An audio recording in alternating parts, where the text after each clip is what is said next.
It's 6:23 a.m., December 10th, 1941, just 3 days after Pearl Harbor. In a smoke-filled conference room in Washington, General William Knudsen is staring at numbers that should be impossible. America needs to produce 60,000 planes a year to win this war. Right now, we're making 2,000. Hitler's Germany has a 4-year head start. They control the factories of conquered Europe. They have 4 million battle-tested soldiers. America has 1.4 million total military personnel, most of whom have never fired a shot in combat. The math is terrifying. At current production rates, America will lose this war before it begins.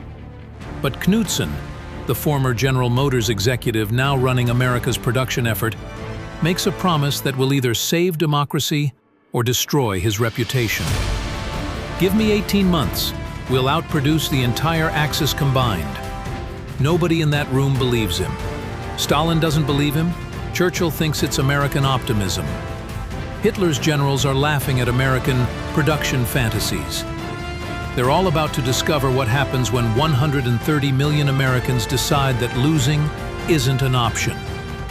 This is the story of how America didn't just join World War II. We industrialized victory itself.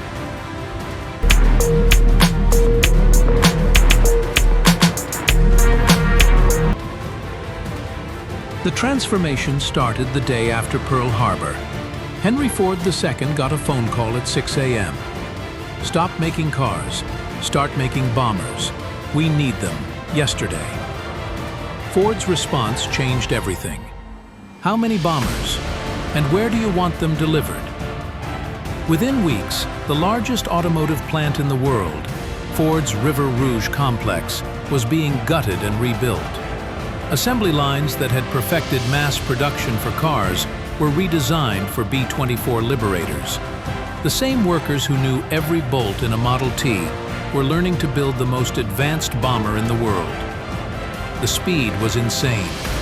General Motors converted 100% of its production to military equipment in 6 months.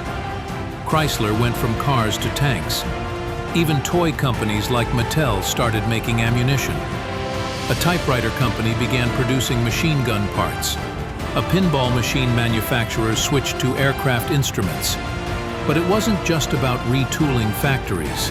It was about reimagining what America could accomplish when every citizen had a single purpose: total victory. The real revolution wasn't in the factories. It was in who was working in them.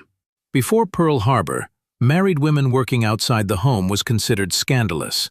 By 1943, it was patriotic duty.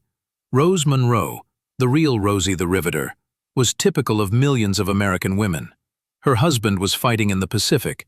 She had 2 kids to feed, and she discovered she was better at building bombers than most men who'd been doing it for years. She worked 10-hour shifts, sent half her paycheck to her mother-in-law to watch the kids, and still managed to buy more war bonds than anyone else in her factory. These weren't just jobs. They were careers that changed American society forever. Women were running cranes, operating lathes, managing entire assembly lines. They were making decisions, earning real money, and discovering they could do anything men could do. The social transformation was as dramatic as the industrial one.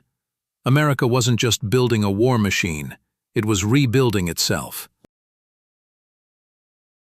The scale of American production became legendary among both allies and enemies.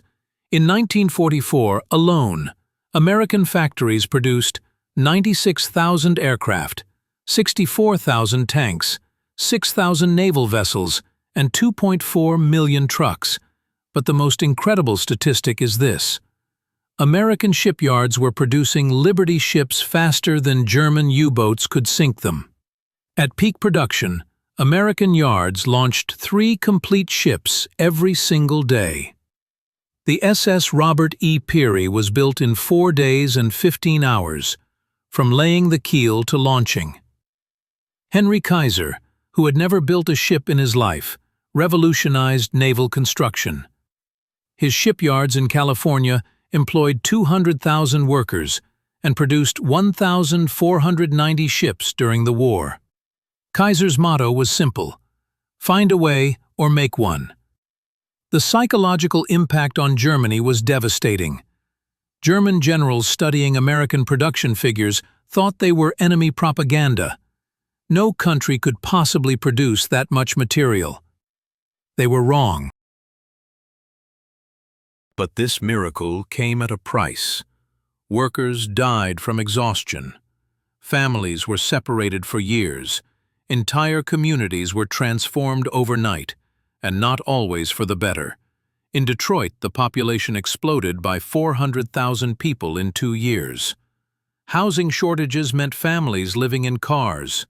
Racial tensions exploded as Southern African Americans moved north for factory jobs, competing with white workers for housing and jobs.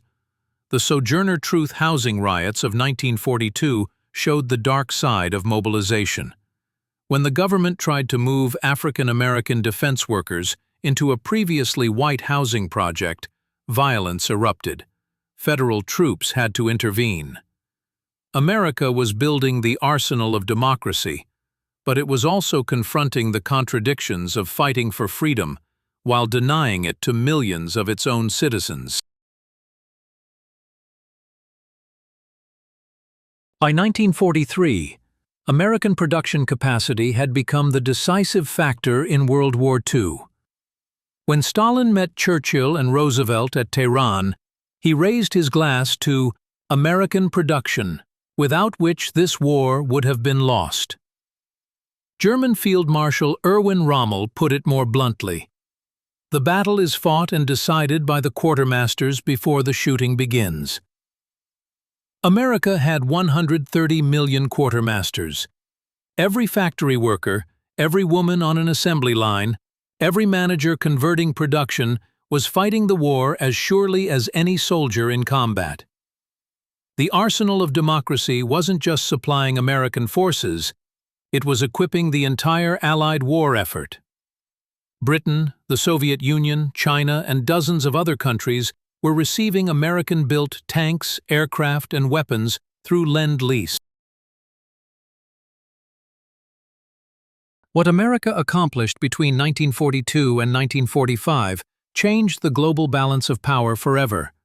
When the war ended, the United States was producing half of all manufactured goods in the world. American factories had been so successful that they faced the opposite problem. How do you convert back to peacetime production? But the real change was psychological. Americans had discovered they could accomplish anything if they worked together toward a common goal. The same country that had struggled through the Great Depression had become the world's dominant economic power. The arsenal of democracy proved that free societies, when united, could outproduce and outfight any dictatorship. It wasn't just military victory. It was the triumph of democratic capitalism over fascist authoritarianism.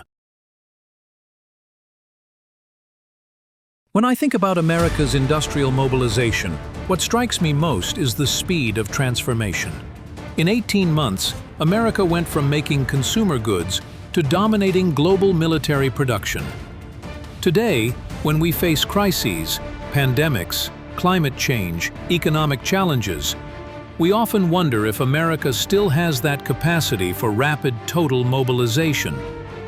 The arsenal of democracy suggests we do, but only when we're truly united around a common purpose. The lesson isn't just about industrial capacity, it's about what Americans can accomplish when they believe they're fighting for something bigger than themselves. The question for us is, do we still have that unity of purpose when we need it most? In our next episode, we'll see this industrial miracle tested in actual combat, as American forces launch their first major offensive of the war, the Doolittle Raid on Tokyo. The arsenal of democracy had built the weapons. Now it was time to use them. This has been the Story Arc. I'm your host, and I'll see you next time.